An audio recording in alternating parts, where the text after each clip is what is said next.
feels its splendor, grasp it, sense it, tremulous and tender.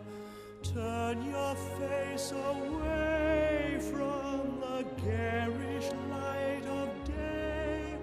Turn your thoughts away from cold, unfeeling light, and listen to the music of the night. Close your eyes and surrender to your darkest dreams. Purge your thoughts of the life in you before. Close your eyes, let your spirit start to soar.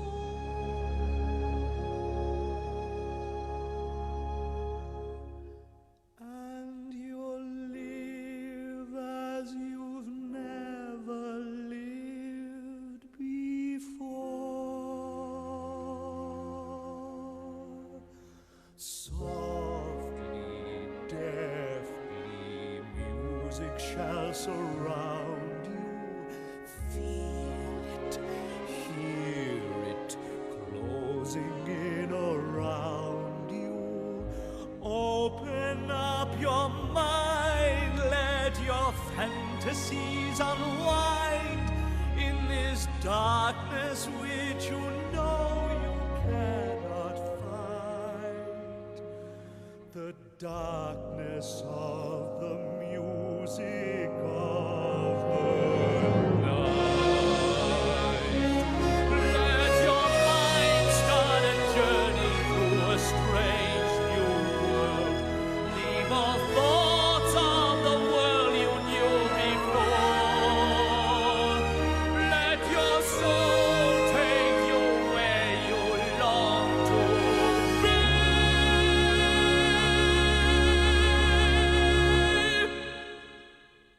Only then can you belong to me.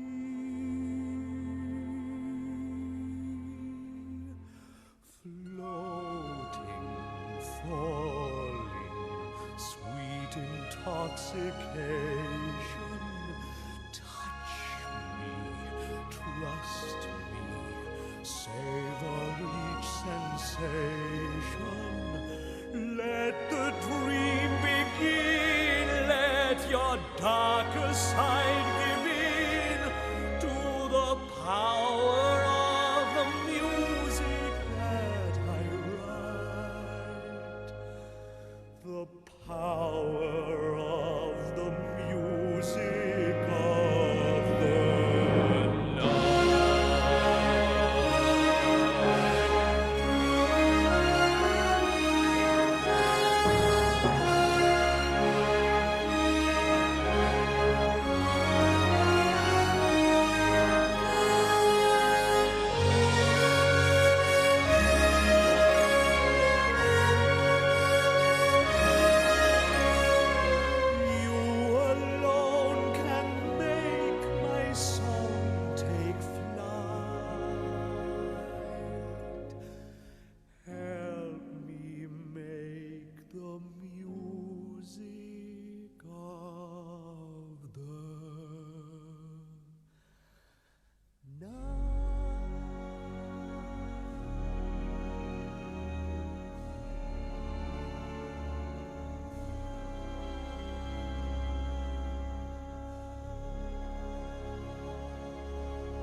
7 lonely days and a dozen times ago, I reached out one night and you were gone.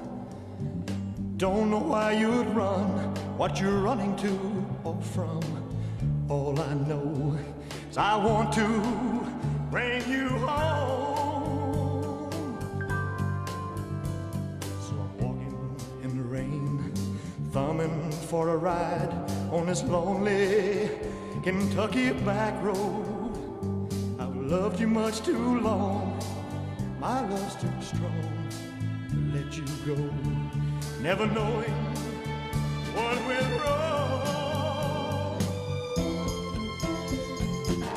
Kentucky rain keeps pouring down, and up ahead's another town that I'll go walking with the rain in my shoes, searching for you in the cold Kentucky rain, in the cold Kentucky rain.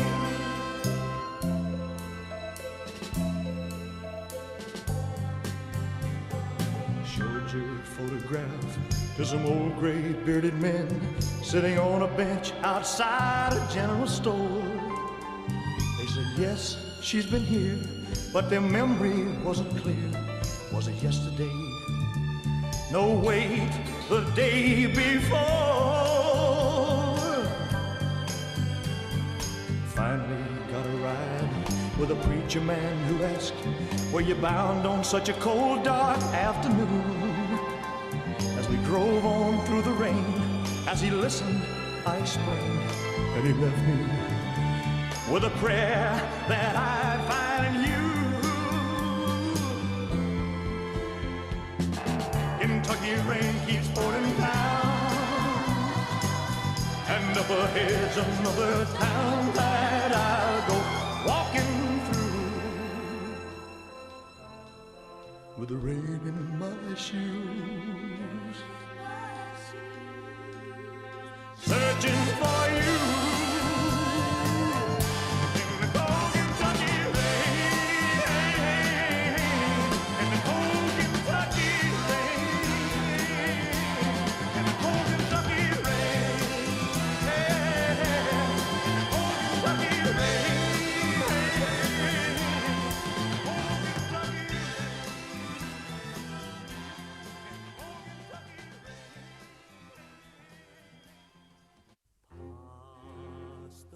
Of no return, no backward glances. The games we've played till now are at an end. Past all thought of if or when, no use resisting. Abandon thought and let the dream descend. What raging fire shall flood the soul? What rich desire unlocks its door?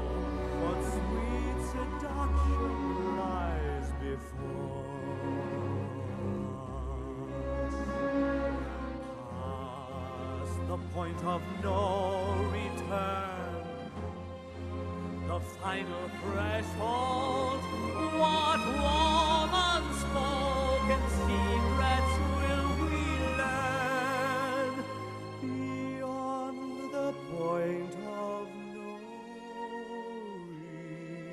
return?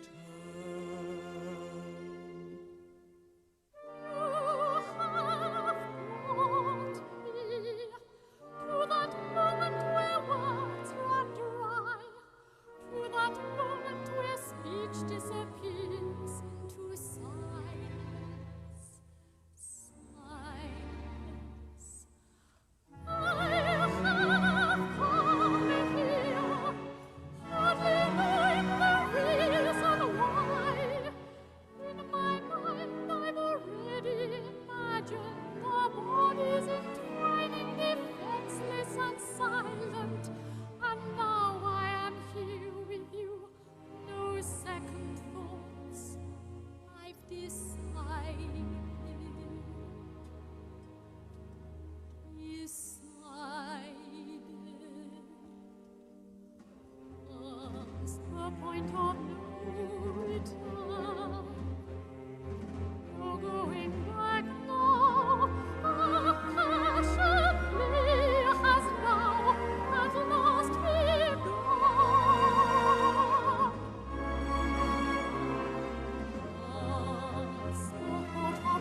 the world, make it go away.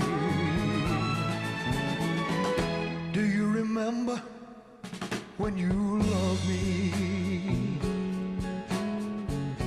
Before the world took you away.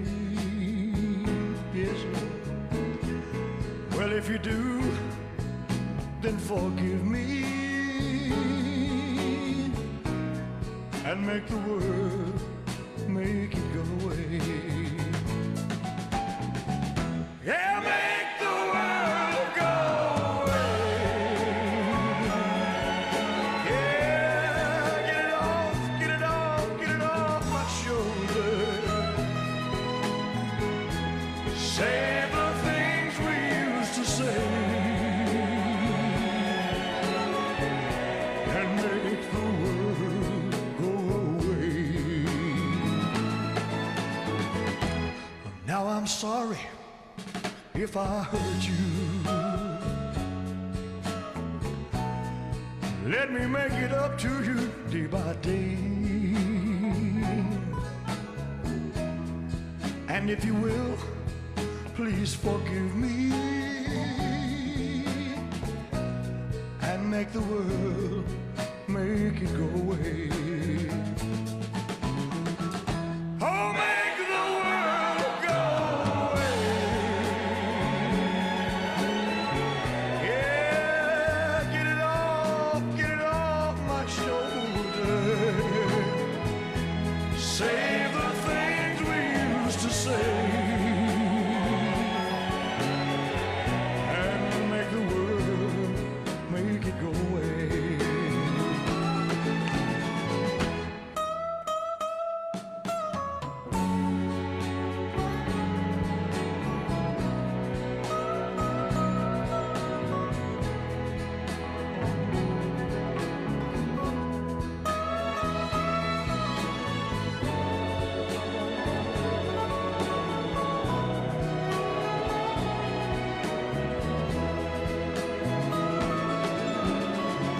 Yeah, make the world go away.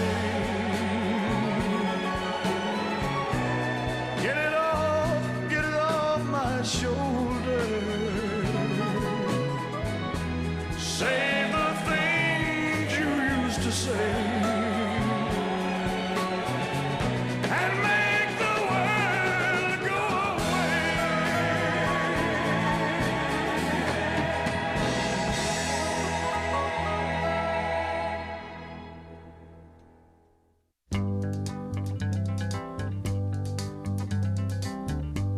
We're caught in a trap.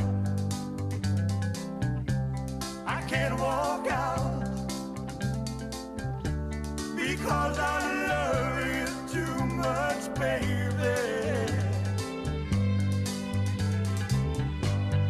Why can't you see what you're doing to me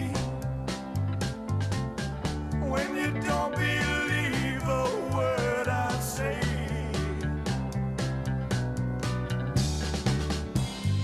We can't go on together with suspicious minds, and we can build our dreams on suspicious minds. So if an old friend I know stops by to say hello, would I still see suspicion in your eyes? Here we go again, asking where I've been. You can't see the tears are real, I'm crying. Yes, I'm crying. We can't go on together with suspicious minds, and we can't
I was a young boy, I played the silver ball.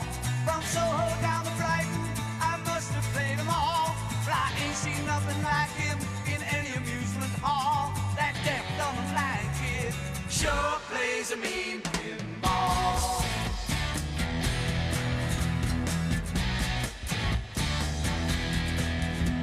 He stands like a statue, becomes part of the machine, feeling all the bumpers, always playing clean. Plays by intuition, the digit counters fall. That deaf, dumb, and blind kid sure plays a mean pinball.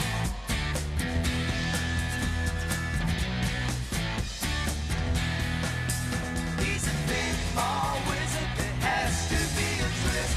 A pinball wizard's got such a supple wrist. How do you think he does? I don't know. What makes him so good? Ain't got no distractions, can't hear no buzzers and bells. Don't see no lights flashing, plays by sense of smell. Always gets a replay, never seen him fall. That deaf, dumb, and blind kid sure plays a mean pinball.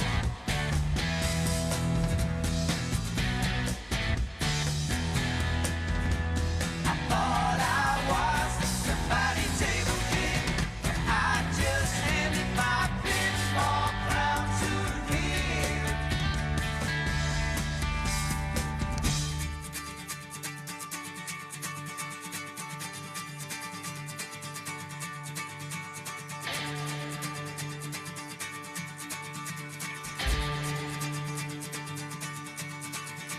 Even on my favorite table, he can't beat my best. His disciples lead him in, and he just does the rest. He's got crazy flipper fingers, never seen him fall. That deaf, dumb, and blind kid sure plays a mean pinball.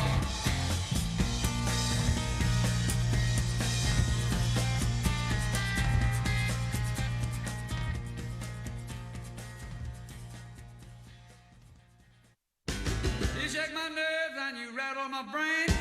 Too much love drives a man insane. You broke my will, what a thrill. Goodness, your records just quitting balls of fire. I let you love all I thought it was funny. You came along and you moved me, honey. I changed my mind, love is fine. Goodness gracious, quitting balls of fire. You kissing me, baby.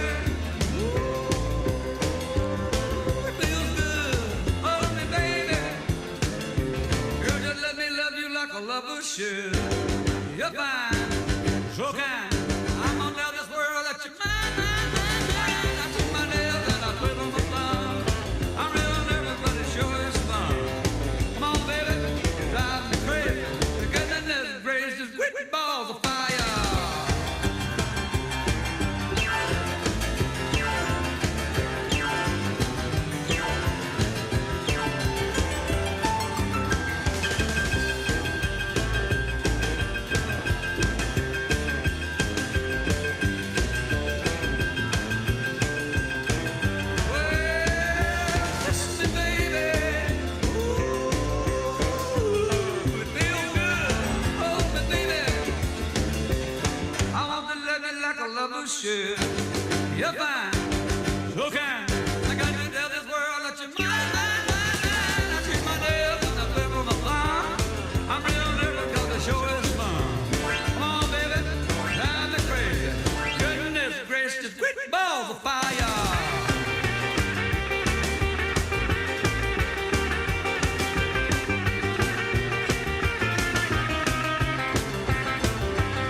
Ready to be down with anyone he can. Hey, hey, hey, hey, hey.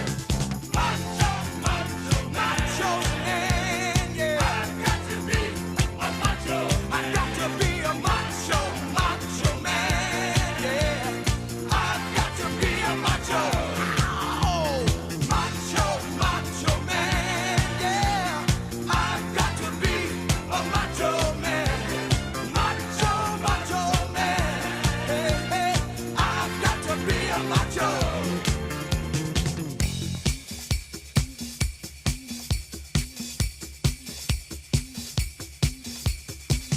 Body, it's so hot, my body, baby. Love to fuck my body, yeah, yeah. Love to please my body, baby. Don't you tease my body, yeah. You adore my body, baby. Come explore my body, yeah, yeah. Me like God, my body, baby. It's so good, hey. You can tell him macho, he has a funky walk. His western shirts and leather always look so boss. Funky with his body, he's a king. Call him Mr. Ego, dig his chains. You can best believe that he's a macho man. He likes to be the leader, he never dresses grand. Hey, hey, hey, hey, hey. Macho, macho, macho man, yeah. I've got to be a macho. I've got to be a macho, macho man, yeah. I've got to be a macho. All right, macho, macho man, yeah, yeah. I've got to be a macho man. Macho, macho man. I've got to be a macho. All right.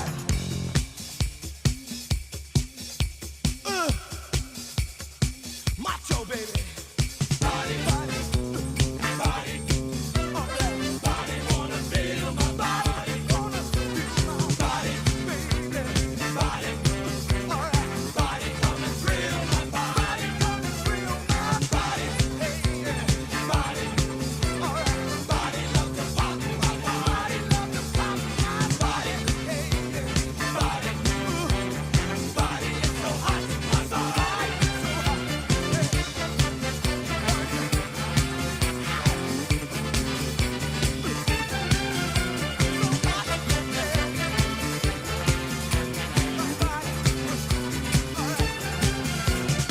Every man ought to be a macho, macho man. To live a life of freedom, machos make a stand. Have your own lifestyle and ideals. Possess the strength and confidence. Life's a steal. You can best believe that he's a macho man. He's a special person in anybody's land. Hey, hey, hey, hey, hey.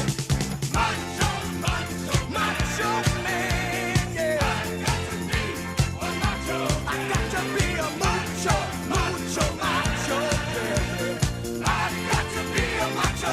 Dig the hell my chest, macho, yeah. Macho man. Say dig my big, big mustache. I've got to be all right. A macho. I've got to be a macho, macho, macho, macho man. I've got to be a macho. Big broad shoulders, yeah. Macho man. Get my muscle. I've got to be a macho man. Talking about a macho, macho man. Macho man. I've got to be a macho. Hey. Macho, macho man. I've got to be a macho. I've got to be a macho. Ladies and gentlemen, please welcome the next president of the United States, President Donald J. Trump. And I'm proud to be an American, where at least I know I'm free. And I won't forget the men who died, who gave that right to me. And I gladly stand up next to you and defend her still today. 'Cause there ain't no doubt I love this land. God bless the USA.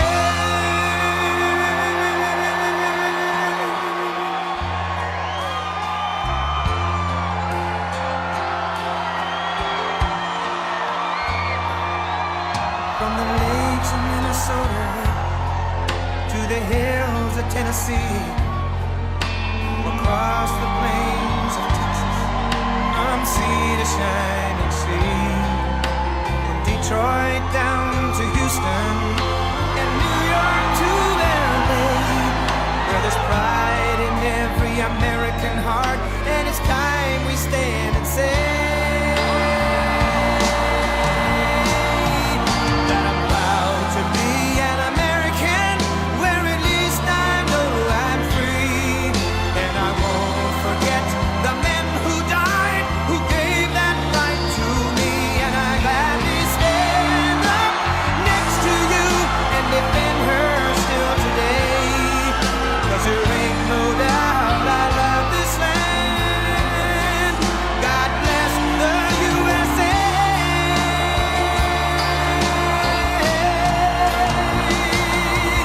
And I'm proud to be an American, where at least I know I'm free, and I won't forget the men who died, who gave that right to me, and I gladly stand up next to you and defend her still today, 'cause there ain't no doubt I love this land. God bless the USA.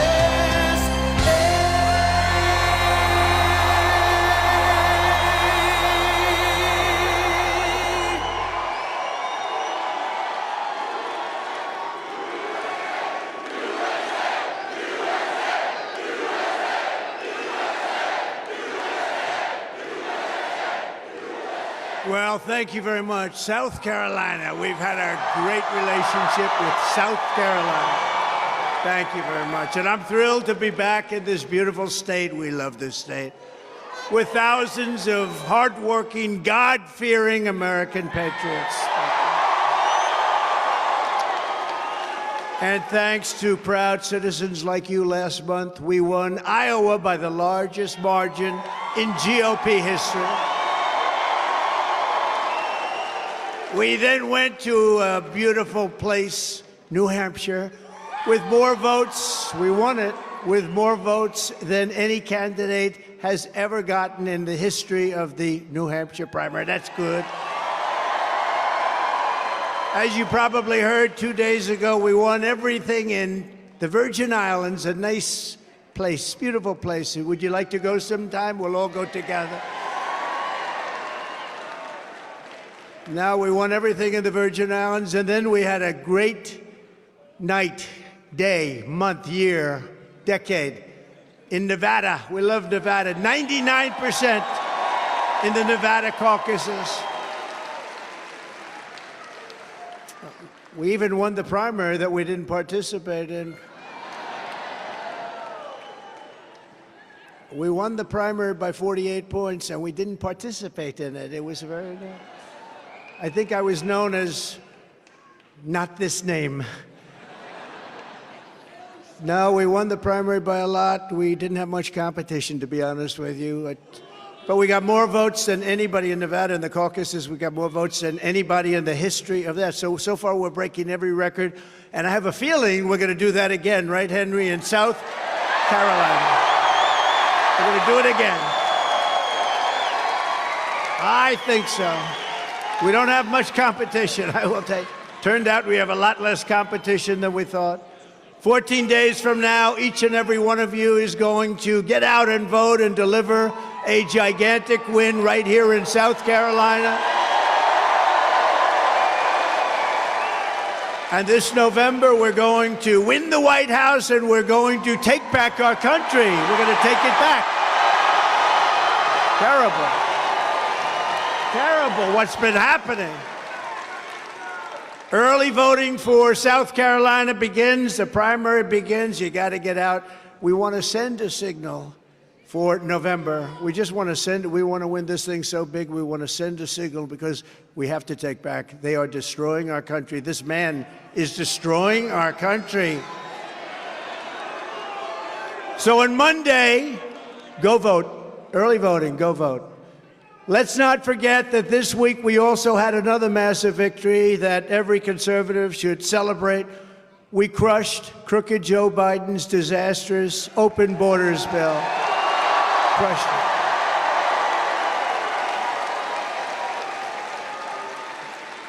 Mike Johnson did a very good job, and the whole group did a great job in Congress. We crushed it.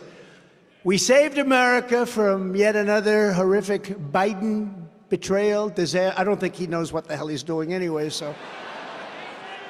I always say, by the people that surround him, or by, sometimes I'll interchange, I'll say, by Barack Hussein Obama. Barack Hussein. But every time I say that, the fake news, oh, that's a lot of fake news back there. The fake news.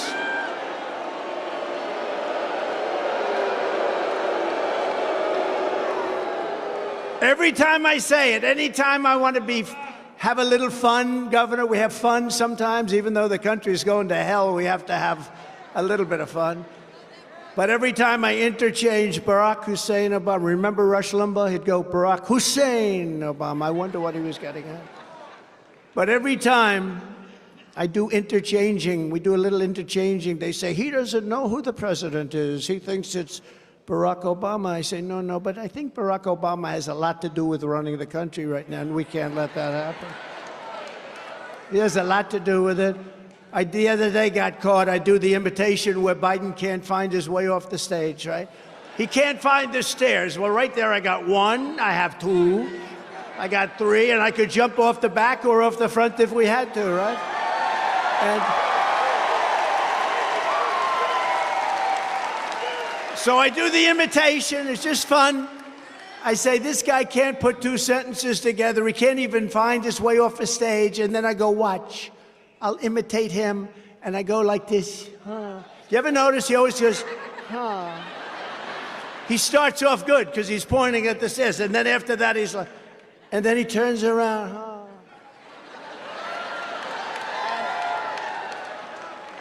And in Nevada, where we did so well, we had a wall in the back. We don't have a wall here. We have great people, as opposed to a wall. I like people better though, but we had a wall, and I walked back to the wall. Where are I? And then I came back, and we had we did a very good speech.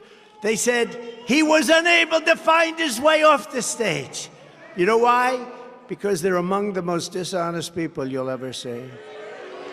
So what I do, you have to be very careful with sarcasm and having a lot of fun, because they don't like fun. They use it to your disadvantage. But I will say that I've never seen such spirit as we have right now. Never. You look outside.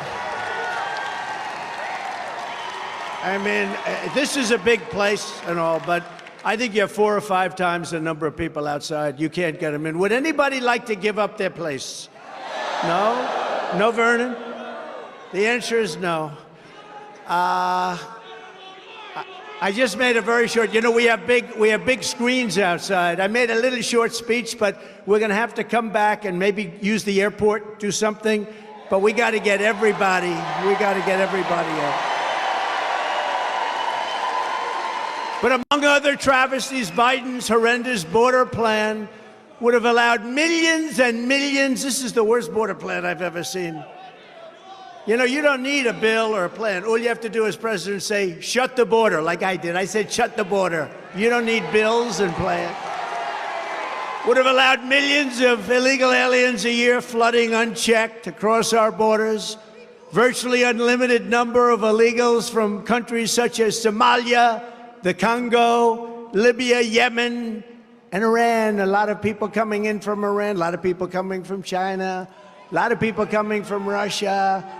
It's interesting. They're coming from these places. Sadly, I don't want to say this to the women. I don't want to insult the women, but there are very few women coming in. They're almost all men, 18 to 25. That means fighting age. That's fighting age. So they have something planned, and we're not going to stand for it. They are destroying our country. This group of fascists, they're destroying our country. They talk about democracy. Biden is bad for democracy because he's grossly incompetent. That's why he's bad for democracy. He is bad for democracy. Plus, he uses DOJ and FBI and everything he can to go after an opponent, and nothing has ever happened like that in this country. Now, it does happen in third world countries and banana republics, but so far it hasn't, but it's happened here. And I think it's reverberating against him. I looked at the polls. I think it's actually been very, it's hard to say it's good to be indicted, but it sure as hell has helped the polls, hasn't it? Because I've never had polls like that. No, he's bad for democracy, and it would have given him new authority, the bill would have given him new authority to grant mass asylum, which, by the way, Bird Brain loves mass asylum. There's nothing nice about her. I will never run against President Trump. He is a great president, the greatest president in my lifetime, which is actually quite a bit now. The greatest president in my lifetime, she said. I will never run against him. Then she comes over to see me at Mar-a-Lago. Sir, I will never run against you. She brought her husband. Where's her husband? Oh, he's away. He's away. What happened to her husband? What happened to her husband? Where is he? He's gone. He knew. He knew. But no, think of this. Think of this. I will never run against you, sir, but it's all over tape. We've got like 19 versions. The great Dan Scavino, he made 19 versions of it. I will never run against him. Will you run against him? I will never. A little while later, I'd like to announce my candidacy. We don't need people like this. And I'll tell you what, she did a job. She was fine. She was okay. But I didn't put her there because I wanted her there at the United Nations. That was up to me. I wanted to take your lieutenant governor, who's right here, and make him governor. That's what I wanted. And I wanted you to have Peggy as a first lady. Got the best first lady. So that's a lot of truth to that, too. Because this man, when I was campaigning, for a long time, I got along with her, made contributions to the governor. She'd always called contributions for years. And then I decided to run, and I said, one person I know I have is Nikki. I have Nikki Haley. Tricky Nikki. I have Haley. And so now I announce, and I call various people for endorsements. I don't think they mean much unless it's my endorsement, right, Henry? It doesn't mean much. And she didn't return my call. This is years ago. And then I call her again. Finally, she returns, no, I'm sorry, I'm with somebody else. I won't tell you who because it happens to be now a friend of mine. We've all unified and friends. But you know what? It's not China, no. No, it's not China. But I had a man who, at the time, I didn't know, the lieutenant governor believed in Donald Trump. He believed in me. And I had the lieutenant governor, and the governor had some other candidate. And Henry, we blew that field away like nothing, right? And he and Peggy, at 6 in the morning, I said, who the hell is the guy?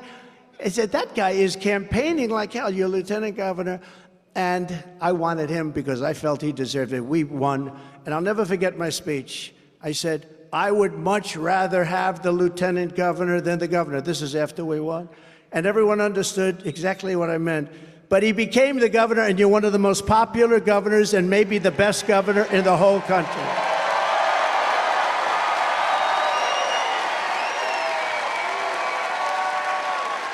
Oh, he didn't expect to build up like that. He didn't think, he doesn't even care. He just wants to do his job. He's a great gentleman. That's a great couple. Thank you very much. And Peggy, thank you very much. Appreciate it. What Crooked Joe is doing to our border is a crime against this nation, but he will not get away with it. We're not going to allow these horrible offenses to take place. He'll be tried by the ballot box. You know that? He's going to be tried in, by, and for the ballot box in November. I have to say that, otherwise the fake news would say, oh, he was very threatening. Remember when Biden used to say, well, I'd like to take him behind the barn and punch him. If he ever punched me, it wouldn't last long. That's one would last. No, it's true. It wouldn't last long. 1, 2, 3 seconds. I'd go like this. That would be the end. That would be the end. I wouldn't have to be violent. No, but when he said it, the fake news said, oh, that's so cute, that's so nice. He said, he's threatening to hit the hell out of me. And they thought it was nice. Now, if I said, I'd punch him in the face. He'd go down like a ton of lard. Remember that expression? Ton of lard. They'd say, he's a fascist. It's terrible what he said. You know, by the way, we have a group of a lot of women. You love North Carolina, right? Okay. We have a lot of, they followed me now. This is the 129th rally that they've attended. Could I ask them, even though it's North Carolina, it's close enough, right? We love North Carolina. Would you stand up, please? Look at these people. Look at these people. Beautiful women. You're not allowed to say that anymore, but I'll say it. You are not allowed to say beautiful women. That usually is the end of a career, but I'll say it. They're beautiful women. They're incredible women. They're smart. The only thing I don't understand, I see one husband. They're good. Their husbands are home 129 times. What the hell are they doing? What did they say? No, they're great people. Thank you very much. Thank you. Thank you very much. Appreciate it. That's support. And we were treated very well, as you know. You know Laura, she lives in North Carolina, and she named the baby with Eric, named the baby Carolina. No discrimination. I said, is that north or south? They said, it's both. It's both. So she's great. Thank you very much, everybody. Thank you for coming. I appreciate it. As you probably know, 2 days ago, the Biden Department of Injustice let Crooked Joe off the hook for some of his very egregious crimes, including his brazen theft of classified documents long before he was ever president. He's been doing this for 50 years. I couldn't believe it. I remember a certain senator got up and said, no way he did that, no way. But he did it. He took them when he was a senator. You can't do it. Now, in my case, I'm covered by the Presidential Records Act. I'm allowed to do what I do. But he wasn't covered. He was a vice president, not covered, and he was a senator. But this is yet more proof that we have a weaponized two-tier system of justice in this country. Crooked Joe got off scot-free. Now, I don't know if you call it scot-free. They said he was a mental basket case. Okay, so I wouldn't say it's totally scot-free. In fact, I think maybe if I had my choice, I'd take the other. I'd go through a little process, but that's better than what happened. But they said he was a disaster mentally, and he willfully stole gigantic numbers of classified documents, willful. But because of his condition mentally, is this guy going to make it to the starting gate, seriously? Well, it shows you the power of incumbency, doesn't it? If that happens, it's sort of an incredible thing. But I've been saying no, but you never know. Be the first time I've been wrong in a long time, right? Trump was right about everything. We called every war. We called every single problem. And we would have never had any of those problems. We wouldn't have had Israel attacked. We wouldn't have had Ukraine and Russia fighting and killing everybody and blowing up their cities. And we wouldn't have had inflation because it was started by energy. It was started by oil, gasoline, which doubled, more than doubled. But these documents, stuffing them in his drawers, stashing them in crumpled boxes, and those boxes were heavily used. You know, when you look at those boxes, those suckers were in and out. A lot of people saw those documents. They didn't see the ones we had. We had them locked up, and we had Secret Service all the time because I was president all the time. And leaving them strewn all over the garage under his precious Corvette. You ever hear him talk about the Corvette? It's my Corvette. You can cut that garage door with the scissors. You know, flimsy is the word. You can take up scissors and just go like this. Those are the ones you buy for $139, right? The whole door. Not including the motor. On top of it all, Biden aides deleted incriminating evidence after the appointment of the special counsel. So I did behave with the special. I was very nice. I knew exactly what they were doing. It was election interference. I knew it exactly. As soon as I got even a call, this was election interference. I knew that. But we worked with them. We were going to give them whatever they needed. They came over to Mar-a-Lago. It was all very nice. In fact, I even treated them to lunch. I wasn't there, but I treated them to lunch. Obviously, I should have treated them to dinner. The lunch wasn't good enough, right? But I understood. But despite all of the facts, I was actually president, and the president has tremendous powers of declassification authority, etc. We did everything right. Biden's thugs are still trying to put me in jail on fake charges for crimes that they openly admit that Crooked Joe did. He actually did these crimes. Now, I'm not looking for anything to happen to this guy. He wouldn't know the difference. I mean, I don't think he even knows the difference. She goes, we are. That's like, there'll be no revenge. No revenge. Does everybody agree? No revenge. No revenge. But this is selective political persecution, not prosecution, persecution. If there was one shred of honesty or decency left in the radical left Democrat Party, and there's not, but it's a radical left, they've gone so far off. Open borders, high interest rates, horrible what they're teaching your children in school. A woke military. We have a great military, but it's headed by woke people at the top. They're trying to change it. Not going to happen. We defeated ISIS in 4 weeks. Everyone said it would take 4 years. We did it in 4 weeks. We have a great military. But the Biden DOJ, the entire phony boxes hoax against your favorite president and me would be immediately dropped. Everybody says it.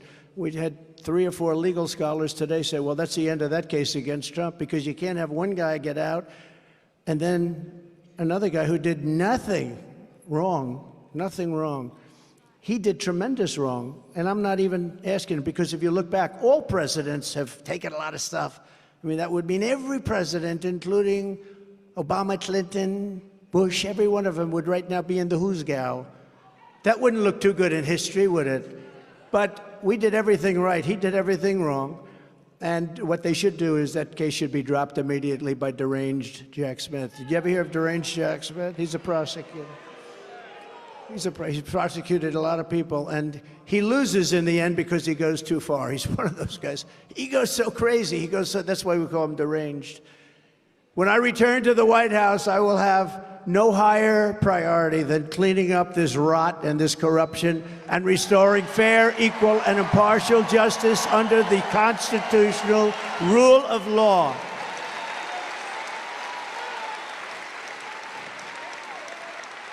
The special counsel's report tries to let Biden off by claiming that he is too mentally incompetent to convict at a trial. But if Joe Biden is not fit to charge, they're not going to charge him with a crime, but it's okay for him to become commander-in-chief. Think of that one. Thank you, that one.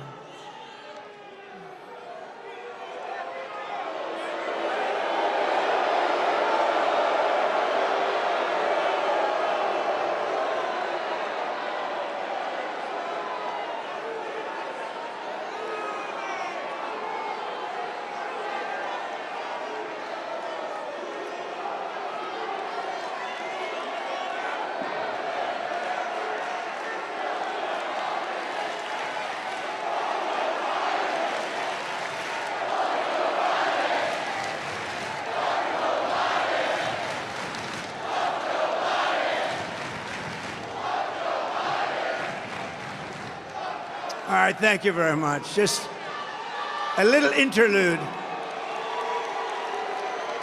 You know, that used to happen all the time. Now it doesn't happen too much.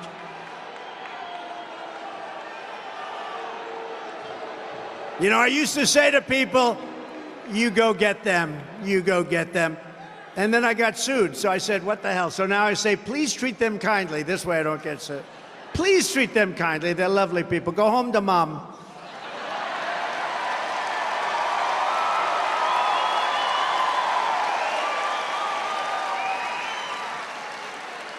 But we know that Joe Biden has always been too mentally incompetent. Is he gone? I think he's gone. We don't have that. Remember, we used to have it all the time? And I used to get angry with the cameras because they never show the crowd. They'll never show the crowd outside, which is many times the size of the crowd inside. They never do. But I used to get angry, and then I figured it must be the equipment. But I used to complain. They'd show me, my face, and a few of the people right back there, very attractive people. But they would never. It's true. But they would never show the crowd, and I'd complain, I'd call them up, I'd call Fox, would call everybody, would say, why aren't you showing the crowd? Because it's so impressive. And then I realized it's very expensive equipment. It's probably new, steel cable, steel bars, so you can't turn. And then we had a couple of incidents like that, and that equipment was able to turn like a pretzel. It was like over, around, down, under. They'd get chin shots. They got over the head shots. And then I realized it was just fake news. They don't like seeing crowds like this because it just happens. I mean, it's crazy. But this is far bigger than what we had. And this is 10 months out. I mean, this is far bigger than... Look, nobody had more spirit than we had in 2016 and 2020. Again, much more than 2016. Much more than 2016. Bad thing happened, bad things. But this blows both of them away. There's never been spirit. And the reason is, you like me. Do you ever see where they say, well, we have two people running. I love this. These people, they're so dis. We have two people running, and they're both extremely unpopular. I'm not unpopular. I'm 92% in the Republican Party. I'm not unpopular.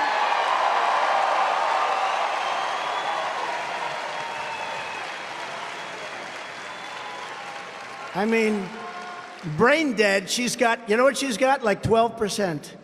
She's got 12%. There was a poll came out today, 87 to like 9, and they're 3% undecided. 3%. No, we gotta win this thing. We have to win it big. We have to win not against her. That's irrelevant. We have to win it. We have to set. That's why you have to vote. We have to set a signal out to the whole world that come November, it's going to be different. And the reason we have the spirit is because we see how bad they are. If you like me, I love you, I love you. I mean, we've never lost here. We've never lost here. We won our primaries. We won our general election. We don't lose in South Carolina. But you know, I'll tell you, we have to send out the signal that we're not playing games. In November, we're going to win. We're going to take it all back. And this is sending out the signal, just like in Iowa, just like in New Hampshire, just like the Virgin Islands. You know, they said, oh, she worked hard on the Virgin Islands. You know what she got? Nothing. The real problem facing our country is not Joe Biden's decline. The real problem is that Joe Biden is causing America's decline. He's causing it. Who the hell would allow people to pour into our country? Who would allow this to happen? We built 561 miles of wall. We were ready to put up another 200, way over what I projected and said. We were going to put up another 200. Everything was done. It was all made. Fantastic people. Tom Homan, you know Tom Homan, the great Tom Homan? I think he's here someplace. Brandon Judd from Border Patrol. The people from ICE are represented. ICE, how about ICE? They walk into a pack of the toughest gangs. They just walk in. You don't see anything happening except fists are flying. And then 2 minutes later, you see them walk out carrying real thugs, dangerous people, people that kill young girls walking to school. They knife them. They use a knife, not a gun, because it's more painful. These are real bad people. And the job that ICE does, we took out thousands and thousands of MS-13, the toughest gang, right, Lieutenant Governor? The toughest gang in the world. We took out thousands of them. And ICE did it. ICE is very incredible, brave patriots, really, and they don't get treated with respect, just like our great police officers. They do not get treated with the kind of respect that they should get. In everything he does, crooked Joe Biden puts illegal aliens first. He puts Ukraine first. He puts China first. Well, he has to put China first. He gets paid off by China. The guy gets millions of dollars. He gets millions of dollars. Why the hell wouldn't he put him first? He's actually afraid because they'll reveal, because they know how much he really got. You know, Congress has done a good job, but it's many times, if they find that, it's a little bit like the border. When they say that so many people were screened, they don't talk about the millions of people that came through. They come through the border, millions of people, and nobody knows what's going on. What's happening there is so bad. But when you look at it, he puts all of these countries first. He puts Hamas first. He puts Hezbollah first. He puts the environmental maniacs first. And I'm all for the environment. Nobody is more for it than me. But they're trying to destroy our country. You know, China is now building a coal plant a week, and we're not building anything. We're not building anything. The windmills aren't working, the most expensive form of energy ever. Germany tried it. They wanted to go for windmills and solar. They would have been out of business in about 3 months. Can't fire up the big factories, can't do it. And you have clean, beautiful natural gas. You have clean coal. You have great things. We have more, by the way, we have more liquid gold under our feet, right? Mr. Congressman, great job you did. Great speech. Great speech, Michael. But they put everyone first except us. He puts America last, and he puts our workers last. He puts our safety last. We don't know. You know, the people coming into our country, many, many terrorists coming in. They just did this chart on one of the fake news stations. I couldn't believe it. This is real news. 2019, they showed that under Trump, there were no terrorists. We had all sorts of bans. We had bans on everything. We didn't like people. We didn't like countries.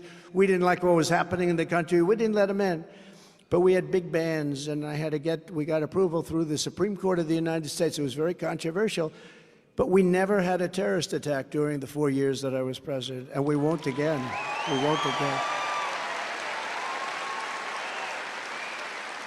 Won't happen. You know, I wanted to talk about that so badly during my term. I said, you know, it's 2.5 years, 3 years, 3.5 years. I wanted to talk about it, Michael. I wanted to say, we never had a terrorist, but I didn't want to. I was afraid what might happen the next day. But we got through 4 years without an attack, and they knew they can't attack. They can't attack when Trump is president. Not going to happen. Because as your president, I put America first every single time, every day, and every night.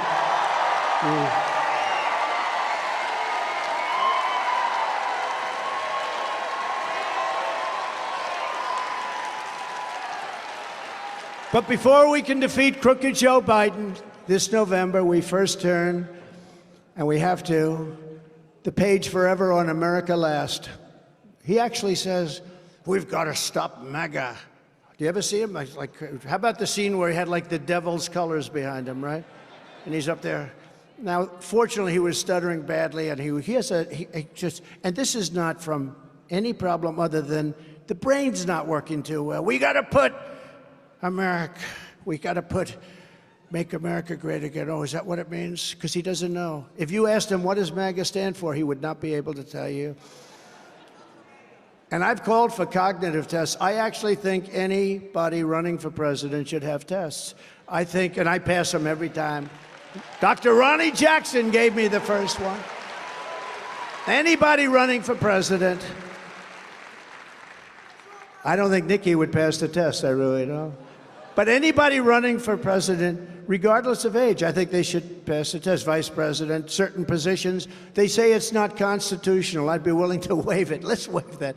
But I think they should. Haley is the candidate of globalists and warmongers who want to spend trillions and trillions of dollars on endless wars. She's always in favor of fighting wars.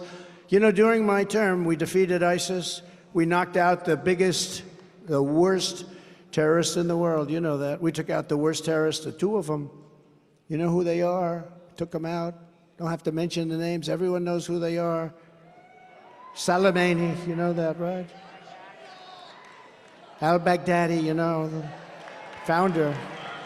founder of ISIS. We took him out. Soleimani, the head of, he was, I think, the Iranians actually, they were so afraid of this guy. He was a vicious guy. Father of the roadside bomb. All of the soldiers that some in this room, I saw some in this room, where they lost their legs, their arms, they got badly, so badly, but we took him out. And al-Baghdadi, the founder of ISIS, trying to rebuild it again. I wiped it out. I wiped him out. I wiped it out. We got him done. Conan, remember Conan the dog, right? Conan. We gave Conan a medal. Conan the dog. Conan was pretty warm. That was the last thing he heard was Conan running at him. But they're gone, and we defeated, and we didn't go into one war. I'm the first president in 76 years that didn't get into a war. First one. It's a big thing. It's easy to go into war. You know, we rebuilt the military. It's easy to go into war. We're going to go in and knock the hell out of somebody. We have the best equipment in the world because of me. I rebuilt the military. We had fighter jets that were 53 years old. And we have all brand new F-35s now, and we have the greatest military in the world. We really do. When I went after ISIS, I was told 4 years, and we took them out in just a matter of weeks. The whole thing gone, 100%. I remember we got it down to 98%. And I said, let's get out of here, because Iran doesn't want ISIS. They're enemies, natural enemies. Russia doesn't want. I said, let them finish off the final two. Let's get the hell out of there. I wanted to get out after 20 years of ridiculous spending of billions and trillions of dollars. And the fake news said, he didn't finish the job. It's 98%. I figured let them take out the two a little. So you know what I said? All right, fellas, go and knock the hell out of them, and let's get the hell out. We finished 100%. We knocked out ISIS. General Raisin Cane, right? Raisin, you know who Raisin Cane is? General Raisin Cane was great. He did a great job. We got some great generals, not the guys you see on television that leave Afghanistan. Let's take the soldiers out first. Let's take the military out first. If I ask a child, there's a beautiful child sitting in the 10th row right there, about 11 years, 10 years old. If I ask that young man, what do you think we should do? Should we take the military out first or last? He would tell me, sir, last. What's wrong with you asking me a stupid question like that, sir? We took the military out first. We didn't take our equipment. We left $85 billion worth of equipment. We left the saddest. Look, we had 13 incredible soldiers. I've gotten to know their families. 13 military killed, violently killed, blown up. 38 people so horrifically hit, and nobody talks about them. Do you ever hear that? You probably never heard that from anybody else. Nobody talks about the 38 people so badly hit, legs gone, arms gone, faces just so sad. I visited many of them in Walter Reed. By the way, one of the greatest hospitals in the world. Those doctors are incredible. What they do is incredible. 5 years ago, they could have never lived, but it's incredible. 38 so badly hurt. And we left a lot of hostages. We left a lot of Americans there. We got out with the planes. Remember the planes? He said, it'll never be another Vietnam with the helicopters. This made Vietnam look like it was a picnic. It was terrible. People falling off the planes. Remember that scene of the planes leaving, and they had many people sitting on the wings of the planes and the wheels of the planes, and they were falling off at 3,000 feet. That's 3 times the height of the Empire State Building. They were falling off the planes. There was never a scene like that, and there's never been an embarrassment like that in the history of our country. We've never been so embarrassed, and that's why Putin, I believe, because I know Putin very well, very smart, very sharp. They hate when I say that, you know. They say, oh, you called him President Xi of China. I say, very smart man. They ask me, is he smart? I said, well, let's go a step above that. Let's say he's a brilliant guy. The press goes, he called President Xi brilliant. Well, here's a guy controls 1.4 billion people with an iron fist. Yeah, I'd say he's smart, but he respected this country. We didn't play games, and we took out billions, hundreds of billions of dollars out of China. No president has ever taken out 10 cents out of China. We take out hundreds of billions of dollars.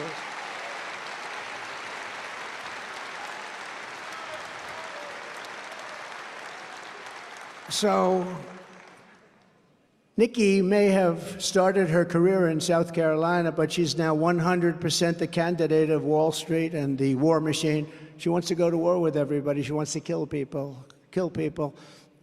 Countries that don't want us there.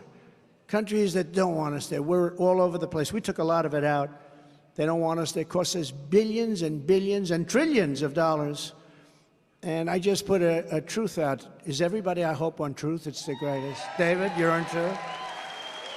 I just put it out. They want to give like almost $100 billion to a few countries. $100 billion. And I said, and I'm telling you this is breaking news. We have breaking news. I said, why do we do this? If you do, you give them not $100 billion. You give it to them as a loan. It's called a loan. Give them the money. And if they can pay it back, they pay it back. If they can't pay it back, they don't have to pay it back because, you know, they've got some problems. But If they go to another nation, they drop us like a dog, like a female drops a male after a date because he doesn't like her, right? If that happens to our country, then very simply, we call the loan and we say we want our money because we give money and then they go to another side. As an example, let's say we give all this money. We were already into Ukraine for over $200 billion. And they could make a deal with Russia in the next 3 weeks, and all of a sudden they don't want to deal with us anymore. We've given hundreds of billions of dollars. And why are we at over $200 billion? And the European nations are, if you add them up, it's a very similar sized economy. They're at $25 billion. So we're at 200 plus, and it affects them much more. We have a thing called an ocean between us, right? It affects them much more. But we're at 200, they're at 250. I did the same thing with NATO. I got them to pay up. NATO was busted until I came along. I said, everybody's going to pay. They said, well, if we don't pay, are you still going to protect us? I said, absolutely not. They couldn't believe the answer. And everybody, you never saw more money pour in to Secretary General Stoltenberg. Well, I don't know if he is anymore, but he was my biggest fan. He said, all these presidents came in, they'd make a speech, they'd leave, and that was it. And they all owed money, and they wouldn't pay it. I came in, I made a speech, and I said, you got to pay up. They asked me that question. One of the presidents of a big country stood up and said, well, sir, if we don't pay and we're attacked by Russia, will you protect us? I said, you didn't pay? You're delinquent? He said, yes, let's say that happened. No, I would not protect you. In fact, I would encourage them to do whatever the hell they want. You got to pay. You got to pay your bills. And the money came flowing in. And Henry would know this. If I said, yes, I will, you don't have to pay. Yes, I will. Most politicians have said to that, yes, we will protect you under any circumstance. Well, then they're never paying up.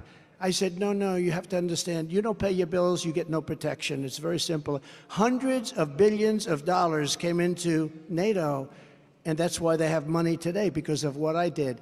And then I hear that they like Obama better. They should like Obama better. You know why? Because he didn't ask for anything. We were like the stupid country of the world, and we're not going to be the stupid country of the world any longer. We're not going to be. Got bad under this guy. So he now wants to send them $50, $60 billion. I have to say one thing. I think the greatest salesman ever in history is Zelensky. And I like Zelensky because during the hoax of, the impeachment hoax, they said I made a threatening phone call to him. And when they asked him, he said, no, it wasn't threatening. It was a very nice call. He could have played to the bandwagon. He didn't do that. He told the truth. So I like Zelensky, but that war's got to end. We can make a deal on that war. One of the things we're going to do is we're going to get that war ended. That war is a disaster. Thousands, hundreds of thousands of people are being killed, far more than you're reading about. And you notice you don't hear about that war anymore. You know why? Because they're not doing well, that's why. Because the fake news is totally bought in, and now they're saying this is not working out. No, we got to get that war settled, and I'll get it settled. It would have never happened with Putin. It would have never happened. And by the way, it didn't happen for 4 years. It didn't happen. We'll get it settled.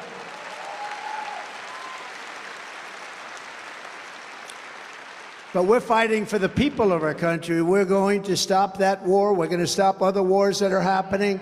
When you think of what took place in Israel just a short while ago, would have never happened. Even the Democrats were on television the other day, Deface the Nation. Did you ever watch the show Deface? Ladies and gentlemen, it's Donald Trump on Deface the Nation.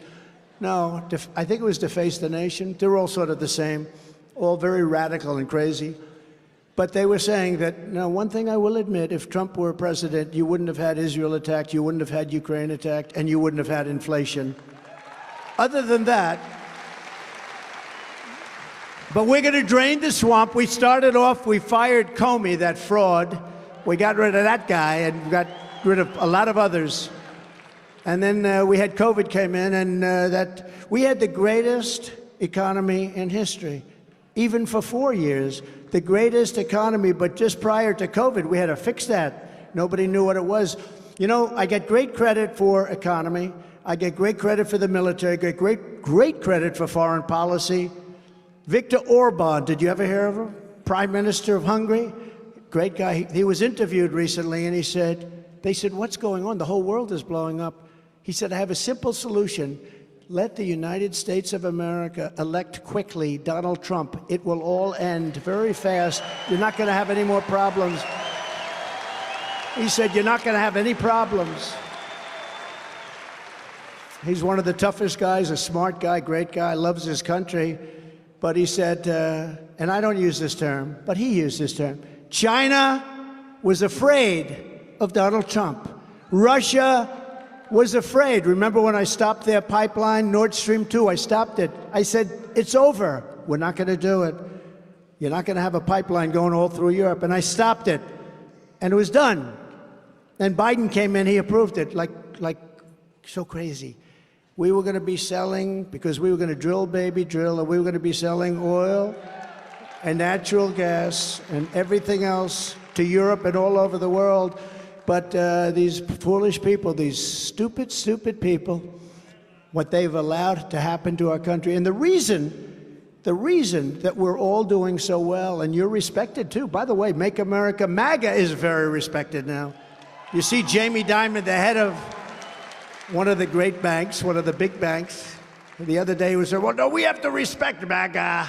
We have to respect, you better believe they have to respect MAGA. And MAGA, I think, is 90% of the Republican. They like to say, well, Trump has a solid 35% of, no. It's not 35. We have 90, 95. He's lifting off. That's a front row Joe. Stand up, Joe. Front row Joes. Look at these people. Whoa. Whoa.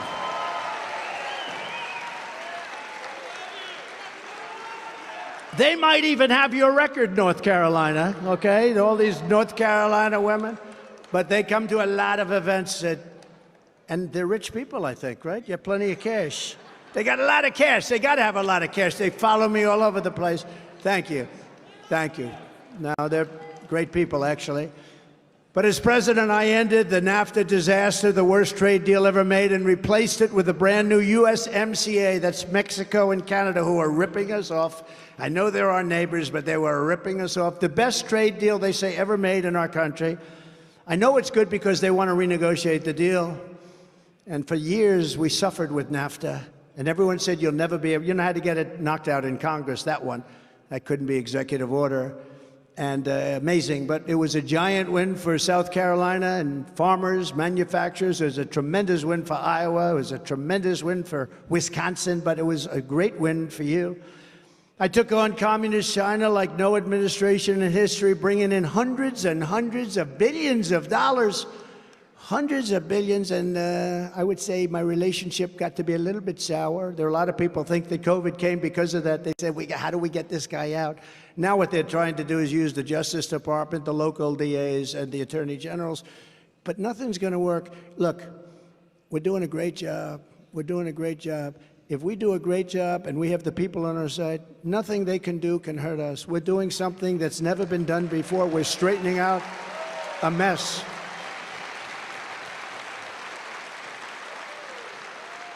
Then I gave, out of China, I gave our farmers $28 billion right out of those tariffs that China was paying, right out of the tariffs from China. Manufacturers, too. Remember, the night I won the Iowa caucuses, the Chinese stock market took a tremendous nosedive. Some people would say a little bit of a mini crash.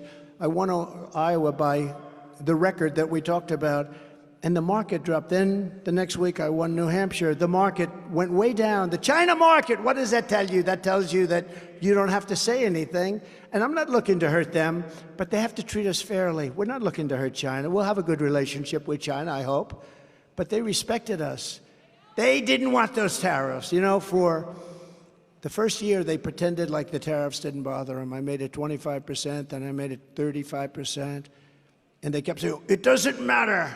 It doesn't matter. We don't care about the tariffs. We're China. I said, I can't believe it. They don't care. It's a lot of money, but that's okay. Then I made it 45. Then I got a call from the top man, President Xi, who you have to respect for strong. Can you imagine him dealing with Biden? Biden walks in, he falls asleep. They said, get this guy out of here. He won't know. He won't know where he was. But I got a call from the top guy. He said, please stop the tariffs. You're killing us. I said, okay. But they're great negotiators. I mean, they are great much better than the people we have negotiating. We have these guys go over there begging. They're like beggars.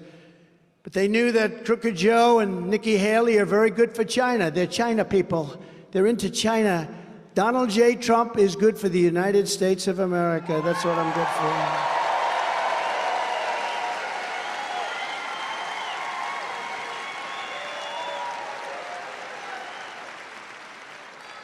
By the way, did you see the picture? And we have, I have hardly used this crazy teleprompter today. It's terrible. We have enough time for this, right? Yes? Do we have enough time?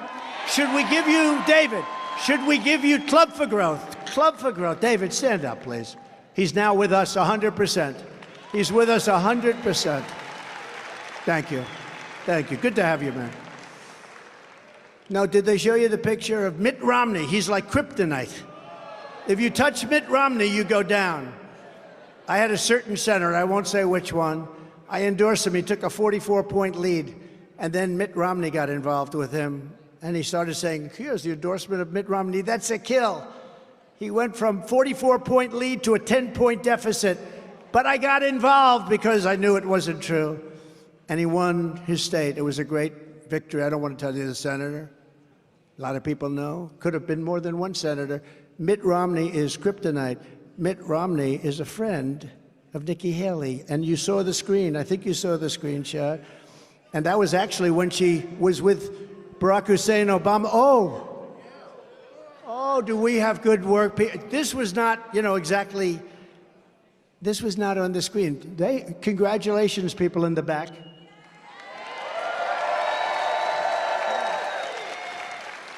And Obama also. She actually dropped Romney for a little while for Obama. But this is where, one thing with a politician, Henry knows this better than anybody, when they come out with an idea, they change for elections. A certain person was running and he was totally against a certain agricultural product. All of a sudden, just before the election, he came out and he said, I love it, I love it, I love it. But you know that they're going back to where they came from, right, Henry? They always come back where they came from. Her policies are horrible. Her policies on Social Security, she wants to raise the age by 10 years, okay? No, now she'll deny it, but if she ever got it, she'll never get it. She's got like zero chance. Zero chance. But you know what? If she ever did, she would go back because they always go back to what they originally thought. But it's no wonder Joe Biden and his thugs are so desperate to stop us. They know that we are the only ones who can stop them. We're the only ones. That's why they are weaponizing law enforcement for the high-level purpose of election interference, which is illegal, what they're doing, too, by the way. They love to talk about democracy, but they're the ones who are weaponizing the DOJ, the FBI, our election systems, local DAs. I got DAs. If I fly over a Democrat state, if I fly over what's called the blue state in my plane, I get a subpoena the next day. Please report to a grand jury. Right, Vernon? I get a subpoena. I had more subpoenas than anybody probably in history. I think I had between Congress and every Democrat DA. I think I had more. I always say, I said, I got indicted more than Alphonse Capone. Do you ever hear of Alphonse? A very nice gentleman, Scarface. Al Capone, the greatest of them all, the greatest mobster of them all. Trump got indicted more. Can you imagine? And it all took place within a matter of minutes. It's election interference, election. I wonder what my great father and mother, they're up in heaven. Believe it or not, my father was a tough guy, but he would make heaven because he had a great heart. And my mother, there's no doubt about it. My father is questionable, but my mother, there's no doubt. But they're both up there. And they're looking up and they're looking. She's going to say, Mary, our son is indicted more than Al Capone. How the hell did this ever happen? And it all took place within moments. But they're coming after you in many ways. They're coming after you. I'm just, I'm just stopping them. I'm stopping them. I always will. Somebody asked me the other day, a very important, a very, very successful guy asked me, they see what we have to go through with these maniacs. They're lunatics, and they see what I go through. And I say, it doesn't bother me because I have such support. It really doesn't bother me, which probably tells you there's a little bit of a screw loose there, because a lot of people would be not able to function. But it actually makes me, it inspires me. They said, if you had it to do again, You had a great life. I had the greatest life. I had the most beautiful places. I had a beautiful life. I did tremendous, had a book. It became the biggest book. Many books, but had a book, one of the biggest books ever. A thing called The Art of the Deal. Had a television show, became the top show, The Apprentice. I didn't know anything about television. I didn't know anything about books. One of the greatest real estate developers, what I do best is build. I'm a great developer. That's what I did. I made a lot of money with it. You see that when you look at my statements, which are now public for everybody to see. I did great. But they say to me, you had a great life, have great homes, Mar-a-Lago, and many others like it.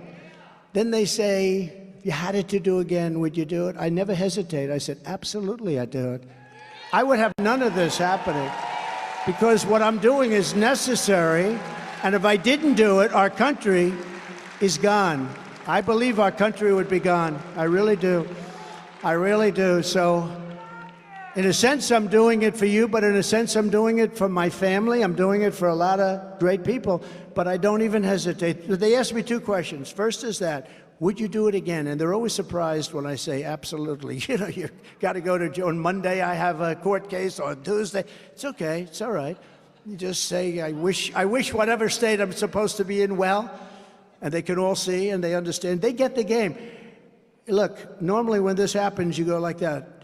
You announce, here's what happens. You get indicted, you go to the microphone. Ladies and gentlemen, I'd like to announce my retirement from politics.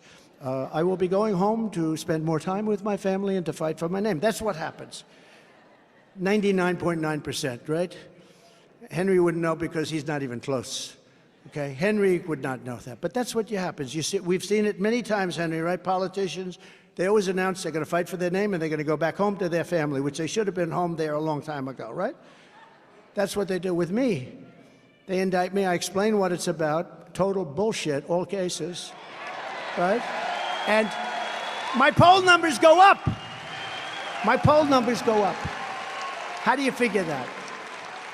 But Joe Biden and the fascists that control him are a true threat to democracy. You know, he's controlled by fascists and bad people. All of this persecution is only happening because we're leading so big in the polls. If I wasn't running right now, or if I was in 5th place, or if I was like Haley, like 70 points down, I wouldn't be under indictment. I wouldn't have any problems right now. In the latest Morning Consult poll, highly respected, we're at 80% in the Republican primary, and we're dominating Crooked Joe in the general election by numbers that nobody's ever seen before. In fact, our lead against Biden is the largest it has ever been. 6, 7, 8, 9. We have one at 11 points, which is hard. I have a friend that called me. He's not into politics. He said, could I ask you a question? How come you're only leading Biden by 8 points? I said, because if I ran this speech that I'm supposed to be using, but I decided not to. You know why? Because I feel at home with South Carolina. I'm at home. I'm at home. No, if I ran this book, if I ran that book, you start off with 39 points if you're a Democrat. I actually told my children, they're great. I have great children, smart children. They worked hard, very hard.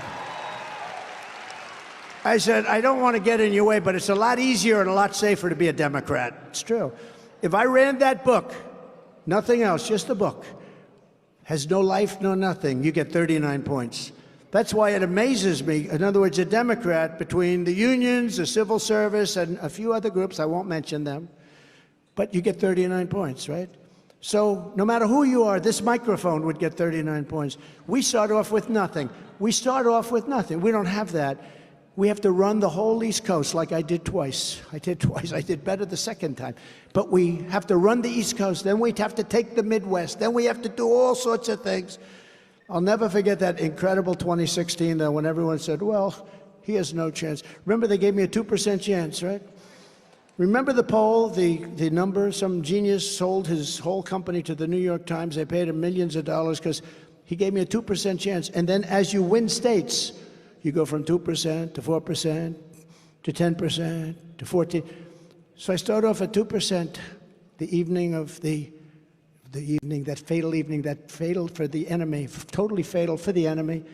So I started off at 2%, and then it comes out, Donald Trump has won the state of Florida. Oh, that's nice. So now I go from 2% chance to an 8% chance.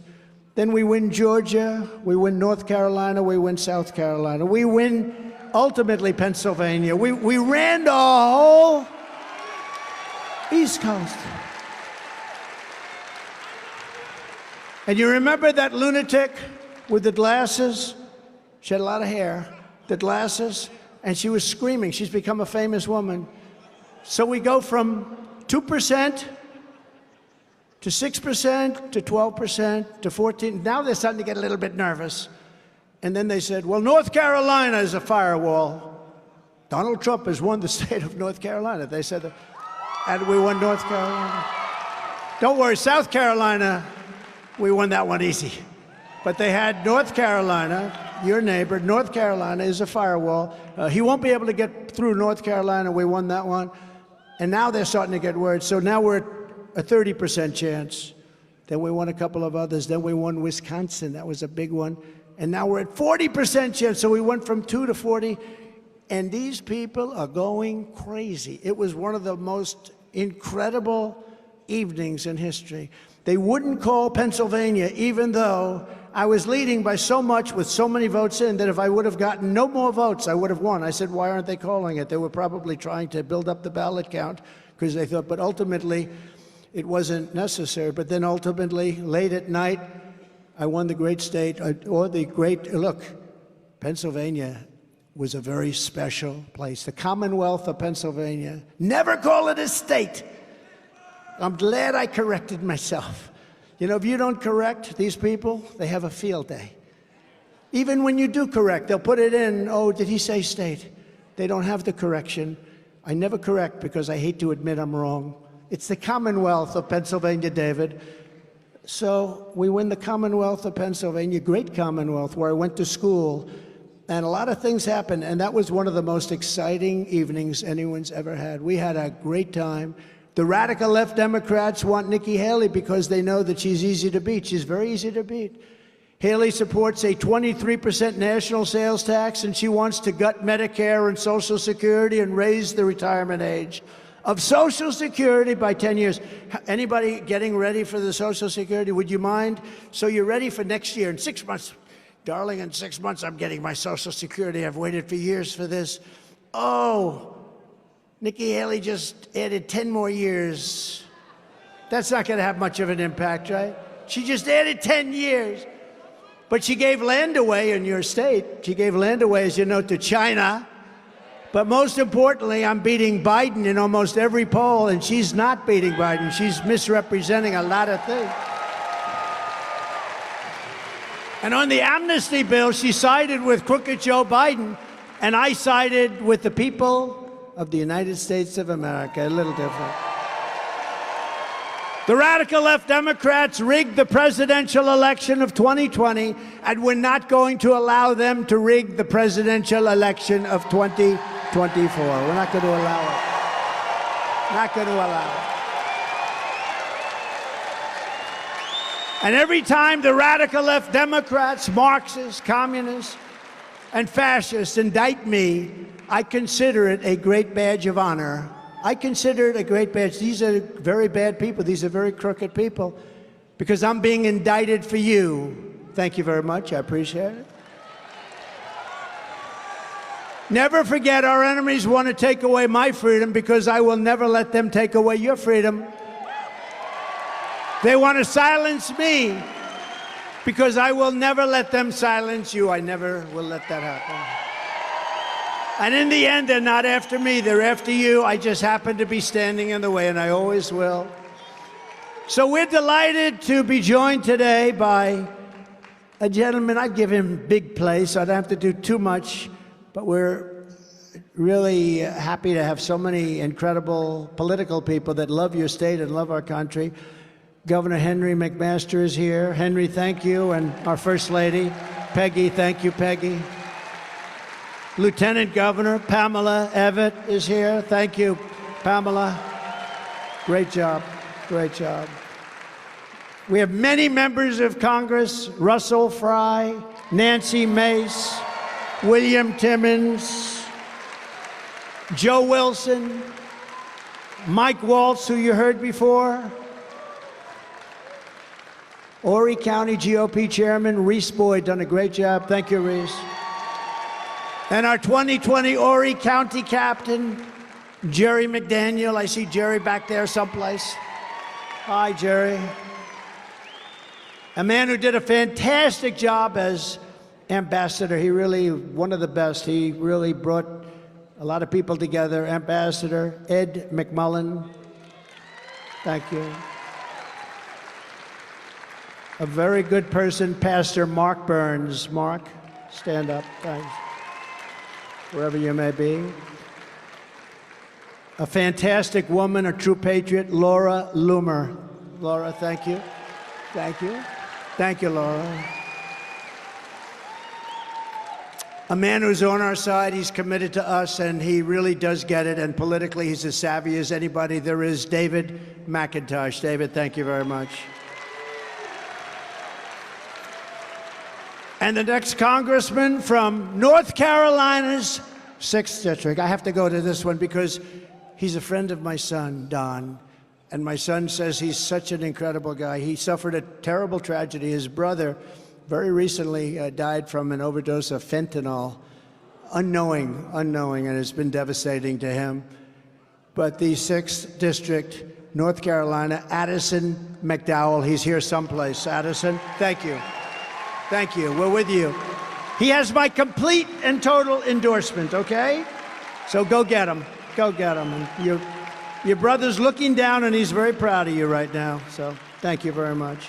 From the very first day that we take back the White House from crooked Joe Biden, I believe, and I believe this strongly, we're going to have the 4 greatest years in the history of our country, and frankly, we have to. We have to. We have no choice because we're so far behind. We had the greatest economy in history, and now we have what's gone on. I mean, the inflation, what it's done to people, it's devastated people, 35, 40, 50%, if you think, for basic staples. We appointed over 300 federal judges and 3 great Supreme Court justices. That was a big thing. We fully rebuilt the United States military and created Space Force, the first time since Air Force 78 years ago, right, Mr. Congressman? And you helped us, Mike. You helped us, Mike. That was a good speech you made, Mike. I was very proud of you. I didn't know his wife had more time than you, though, and that's pretty impressive. Stand up, please. She had more time. She's great. That's very good. We passed a thing called Right to Try. You know what that is? That was a big deal. They've been trying to do it for 70 years. It's not as easy as it sounds, but this is where we have the greatest doctors and lab technicians and labs in the world for medical purposes and for other purposes too. And we have drugs and space-age things and bio that nobody in the world has, but we're not allowed to use them because the FDA said they may be dangerous. I said, wait a minute, may be dangerous. People are terminally ill. They're not going to be dangerous. These people have to take them. And I was able to work a deal and get it passed. Oh, are you? Oh, thank you. Wow, that's good. We've saved thousands of lives. Thank you very much. You're okay now. Wow. And I never met that woman in my life. I know what happens. They'll say, she was a shill. They put her in. That's great. That's great. Many, many people, thousands and thousands of people have been saved. And we gave them the right to try. We gave them the right. They were going to Asia. They were going to Europe. They were going all over the world. And if they had no money, they were just going home and dying. Most of them had no money. They go home and die. But we gave them a license. And it was very tough because the doctors didn't want it, because they didn't want it on the records. The drug companies hated the idea because they didn't want to take somebody that was very severely ill, terminally ill, and if the drug doesn't work, they're going to have to report it. So we made the insurance companies hated it, and the country hated it because the country ends up being sued all the time. So they have to sign what's called a release. And we released the country from liability. They released the drug companies from liability. And the drug companies didn't have to report when somebody is that ill. They had a separate list. And this was such a success, Right to Try. And thousands of people are living now who would be dead. And some are living without a problem, where they're literally healthy people. They don't even have to go back. I'm so proud of you. That's so great. Wow, that's really nice. Thank you very much. That is so nice that you do that. Thank you very much. And for our great veterans, we passed VA accountability and VA choice. Now, accountability is we fired 9,000 people from the Veterans Administration, the hospitals. They were sadists, they were thieves. They would beat up our soldiers when our soldiers weren't in prime time. They couldn't have done it in prime time. They would have gotten their ass kicked. But they did. They were sadists. They were actually, who would think this? And you couldn't, because of civil service laws, you couldn't do anything about it. They would steal. In Arizona, we had somebody stole $400,000 and they couldn't fire the person. They caught them stealing $400,000 and you couldn't fire them because of the laws. Well, we got accountability done, and we got something that was even better. VA choice. We had choice. If you couldn't see your doctor within 24 hours, you go to a private doctor outside, we pay the bill.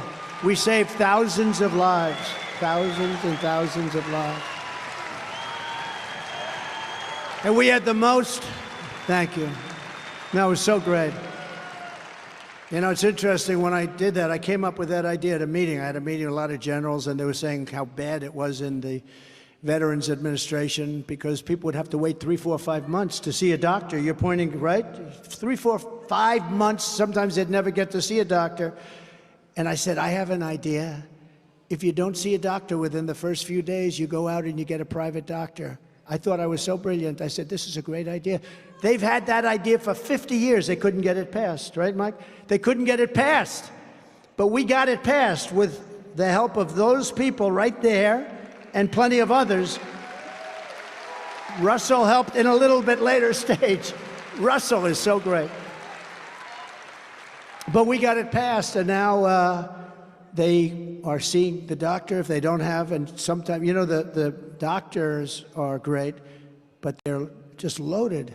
And what happens is we send those people out, we pay that. We have deals worked out with many doctors all over, and they come back, and we're saving thousands of lives by doing that. I mean, some people go in, they're not very sick, and after waiting for 4 or 5 months without seeing a doctor, they become terminally ill for something that could have been done with a simple procedure, even a simple pill. They become terminally ill waiting. That's happened many, many times, thousands of times. And I'm very proud of Right to Try, because everyone said you couldn't get it approved. It would almost be impossible. I had to go through Congress, so we appreciate the congressman, and David, your help too.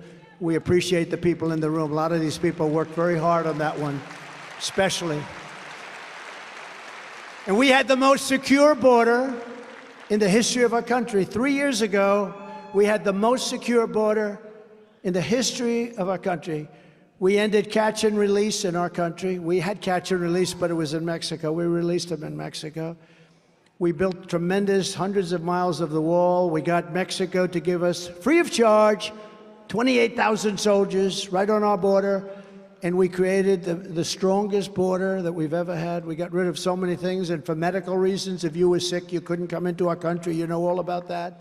We had a lot of things. They've given it all up. Now we have people that are not only, in many cases, from prisons and jails and from mental institutions. We have people pouring into our country that are very ill, and diseases that can be passed on to others. And they're coming in by the thousands and tens of thousands.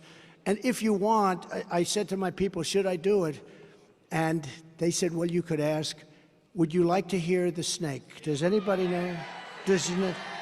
You know the snake, right? Should we do the snake? Does everybody have time? It's not too long. So this is a little takeoff on a very successful song from many, many years ago. And it was redone a little bit to make it more pertinent. But I think it is, because we have people coming into our country who shouldn't be here. We have people coming into our country who are going to cause tremendous problems, 100% certain that there'll be terrorist attacks in the not-too-distant future. 100%. That's a pretty big statement.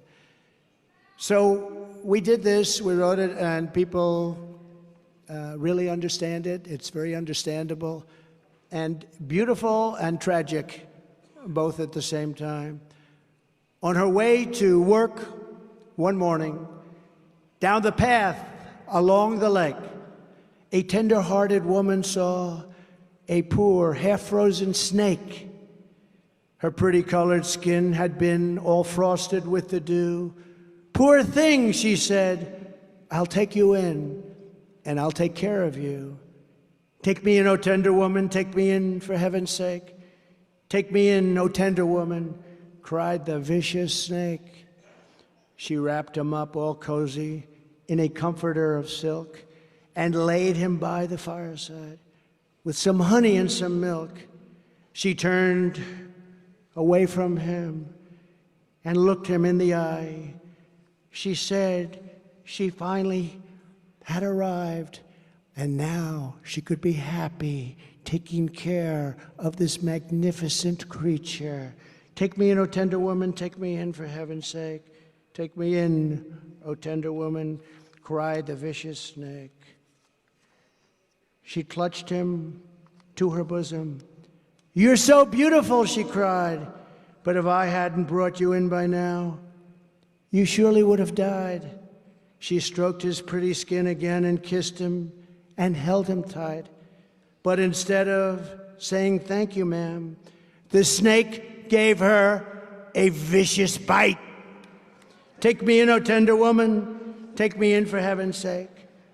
Take me in, O tender woman," cried the vicious snake. "I saved you," cried the woman, "and you've bitten me, but why? You know your bite is poisonous, and now I'm going to die."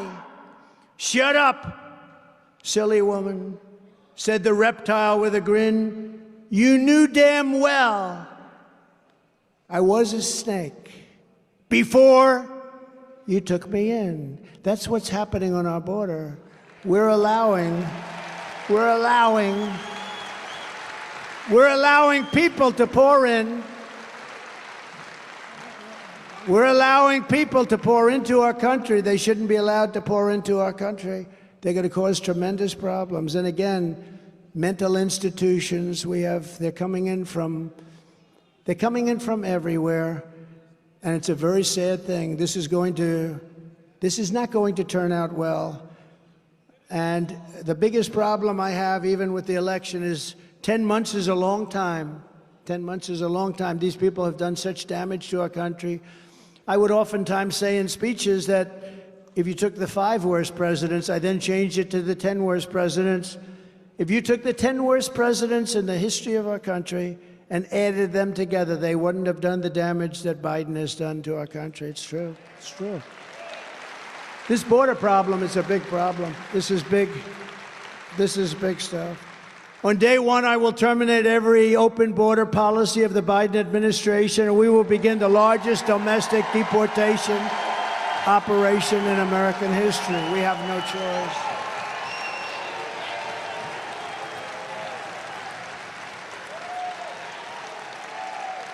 We have no choice. We don't want to do that. We have no choice. Dwight Eisenhower, President Eisenhower, was actually a pretty tough guy, tougher than people think. And he did it years ago. We will restore law and order. I will direct a completely overhauled DOJ to investigate every radical, out-of-control prosecutor in America for their illegal, racist, and reverse enforcement of the law. I'm also going to indemnify all police officers and law enforcement officials throughout the United States to protect them from being destroyed by the radical left for taking strong actions on crime. We're going to rebuild our cities into beacons of hope. Our cities are falling apart, run in all cases by Democrats. The crime in our cities, they go in and take away department stores, hundreds of people walking in, thugs, walking out with television sets, walking out with everything. And we're gonna take care of that very quickly. We're gonna take care of it. We're gonna take care of it. We will take over the horribly run capital of our nation in Washington, D.C., and clean up, renovate, and rebuild our capital so that it is no longer a nightmare of murder and crime. People killed. Every week, people are killed walking into what? They come from Nebraska. They come from South Carolina. They come from places all over the country. They go to see our beautiful Washington, D.C., and they end up with a bullet in their head. We're not going to have it. I lost a great gentleman who worked in the administration last week. You probably heard. It was a car hijacking. They didn't just hijack the car. They looked at him and they shot him, and then they took the car. These people are people we're going to deal with very tough. We're going to deal with them very tough. We're not going to be protecting the criminal. We're going to protect the people that the criminals are killing. They're killing people in our country. And we're going to have a capital that you're going to be proud of. And unlike Nikki Haley, I will always defend Medicare and Social Security for our seniors, always. Always. On day one, I will sign a new executive order to cut federal funding for any school pushing critical race theory, transgender insanity, and inappropriate racial, sexual, or political content onto the lives of our children. And I will not give one penny to any school that has a vaccine mandate or a mask mandate.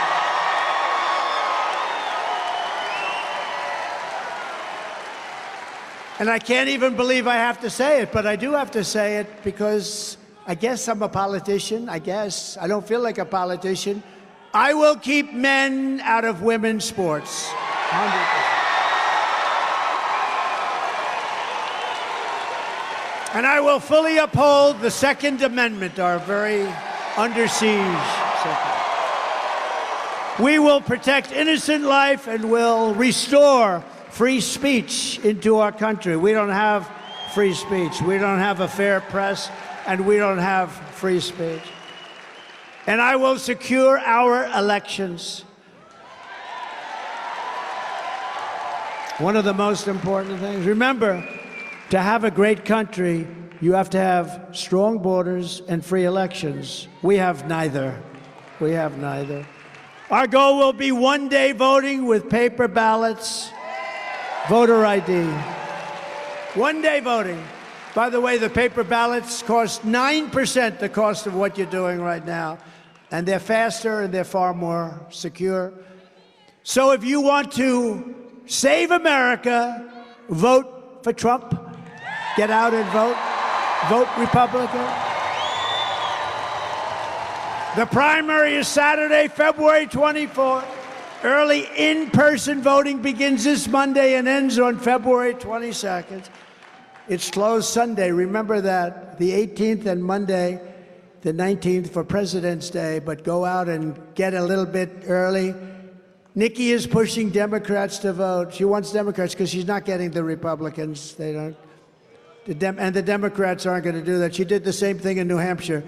They allowed Democrats to vote in the Republican primary. Do you ever hear that one? Well, hate to say you have a little bit of that too, but not as severe. But she's pressing the Democrats. Details are sc.donaldjtrump.com. So in conclusion, together we are taking on some of the most menacing forces and vicious opponents our people have ever seen. We've never seen anything like what's happening in our country. And the danger from within is far greater, in my opinion, than the danger on the outside of our country. That's danger, but this is serious danger. The fascists, the communists, the serious socialists. We don't even talk about socialism. I mean, remember I said, we will never have a socialist country. I was right. We skipped over socialism. We went right down to communism. It's horrible what's happening. But no matter how hateful and corrupt the communists and criminals we are fighting against may be, you must never forget this nation does not belong to them. This nation belongs to you. This is your home. This is your heritage. And our American liberty is your God-given right. From Columbia to Conway, from Greenville to Garden City, and from Foley Beach to Myrtle Beach, We stand on the shoulders of South Carolina heroes who crossed the oceans, settled the continent, tamed the wilderness, laid down the railroads, raised up those big, beautiful skyscrapers. I did that. Won 2 world wars, defeated fascism and communism, and made America the single greatest nation in the world.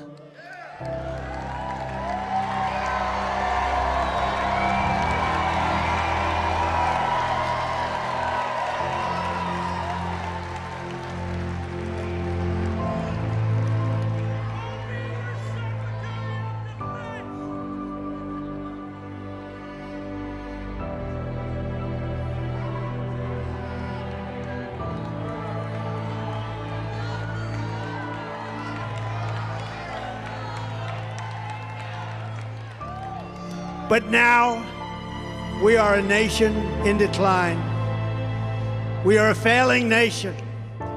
We are a nation that has the highest inflation in 50 years, where banks are collapsing and interest rates are skyrocketing. Likewise, we are a nation where energy costs have reached the highest levels in our history, where we are no longer energy independent or energy dominant as we were just a few short years ago.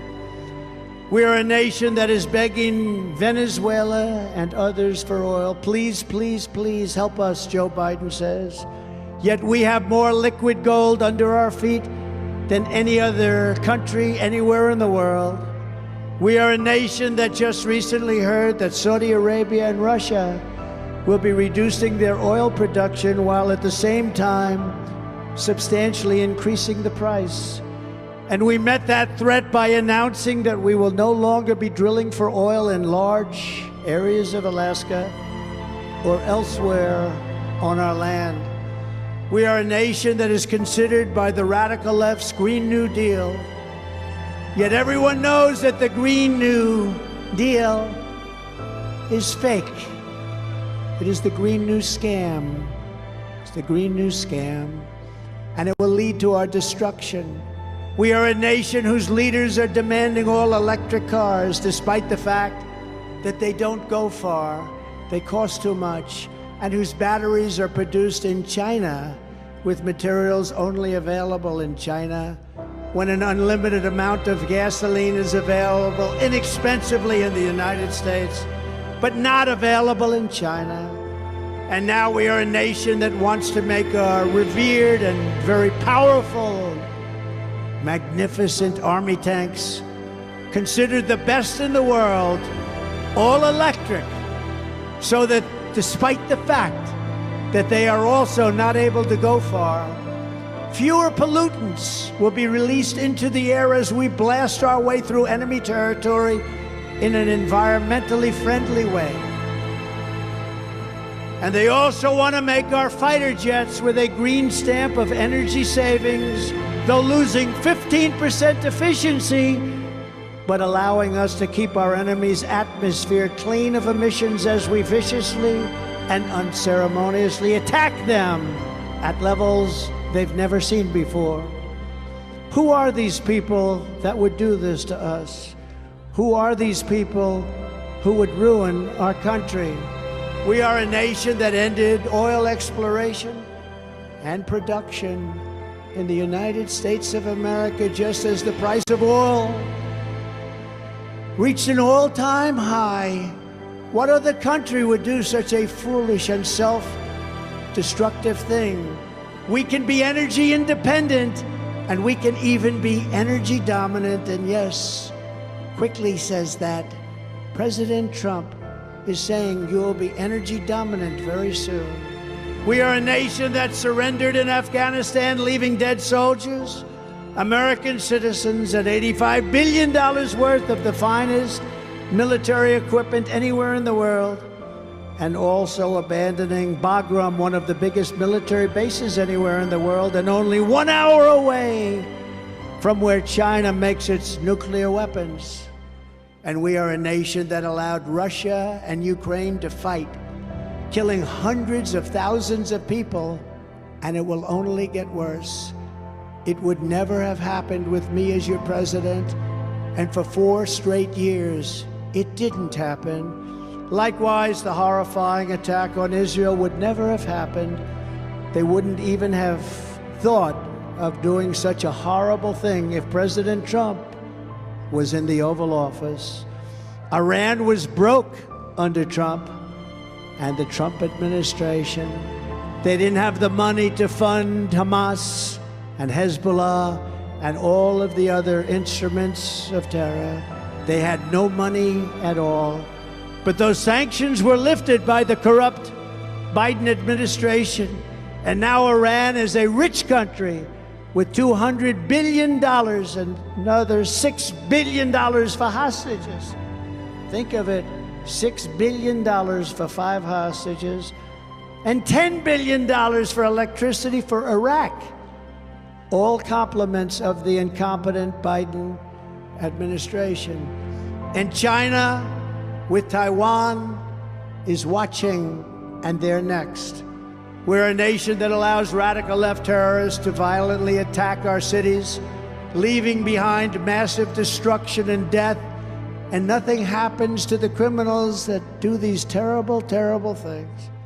There is no punishment, but when people who love our country protest on January 6th in Washington, D.C., they become hostages for many years, unfairly imprisoned for long periods of time. We're a third world nation that has weaponized its law enforcement against the opposing political party like never before. Nothing like this has ever happened in our nation. We've got a Federal Bureau of Investigation that won't allow bad election-changing facts to be presented to the public, and which offers $1 million to a writer of fiction about Donald Trump to lie and say it was fact, where Hunter Biden's laptop from hell was Russian disinformation. And the FBI knew it wasn't, but 51 intelligence agents said it was, and the Department of Justice that refuses to investigate egregious acts of voting irregularities and fraud. And we have a man who is totally corrupt and the worst president in the history of our country, who is cognitively impaired, in no condition to lead, and is now in charge of dealing with Russia and possible nuclear war, which would be World War III and far more devastating than any of the previous world wars because of the power of weaponry like no one has ever seen before. We're a nation that no longer has a free and fair press. Fake news is all you get, and they are indeed the enemy of the people.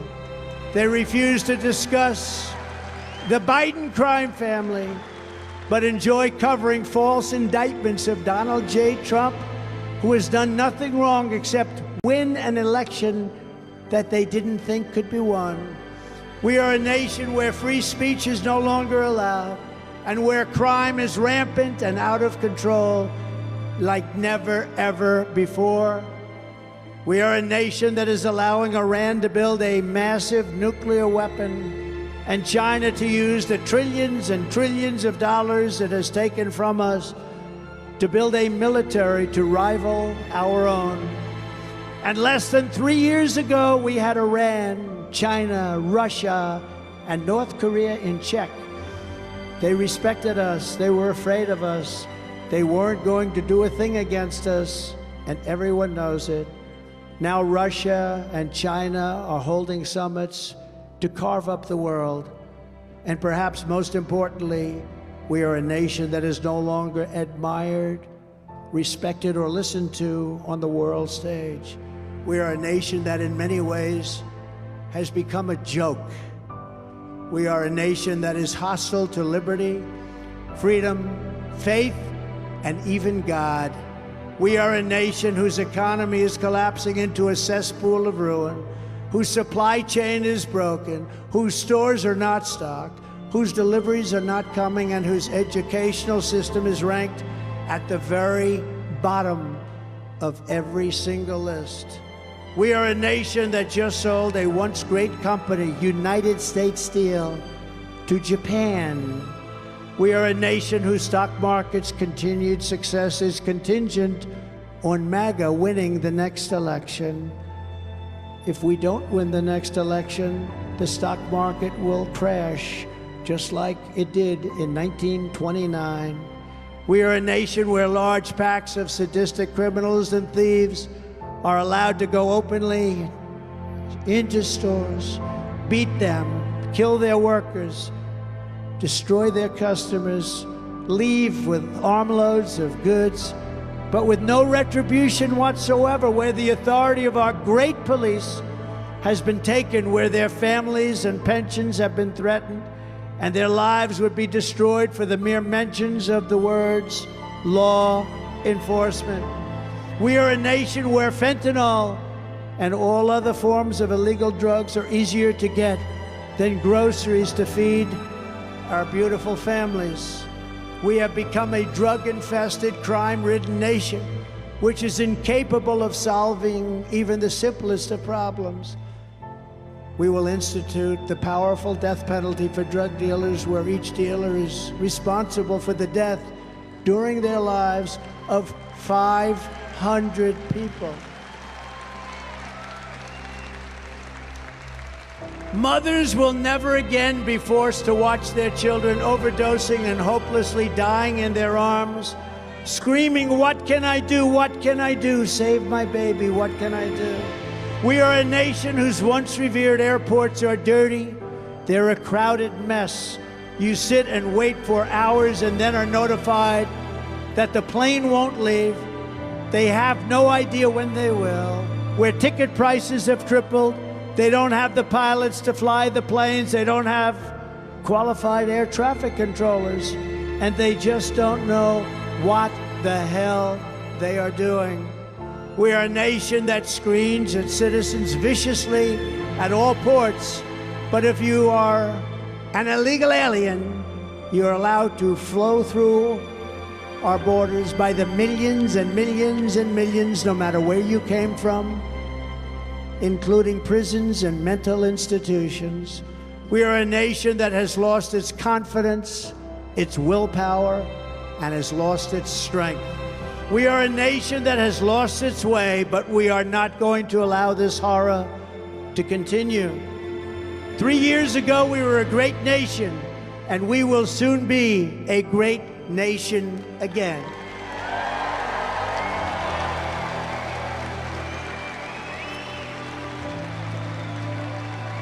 It was hard-working patriots like you who built this country, and it is hard-working patriots like you who are going to save our country.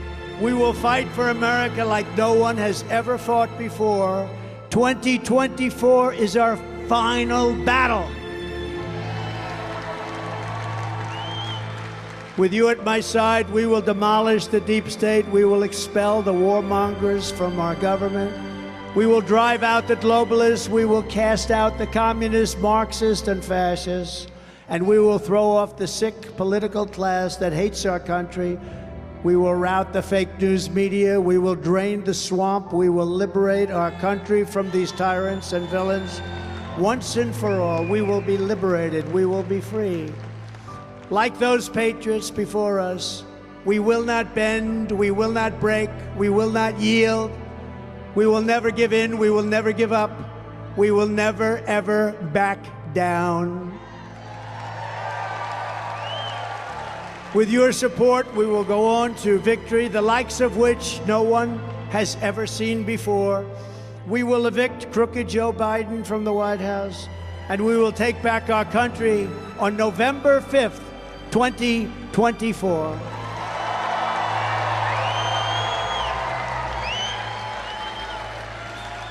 The great silent majority is rising like never before, and under our leadership, the forgotten man and woman will be forgotten no longer.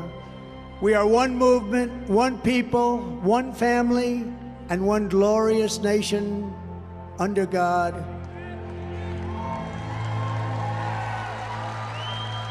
And together, we will make America powerful again. We will make America wealthy again. We will make America strong again. We will make America proud again. We will make America safe again. And we will make America great again. Thank you very much. Thank you very much.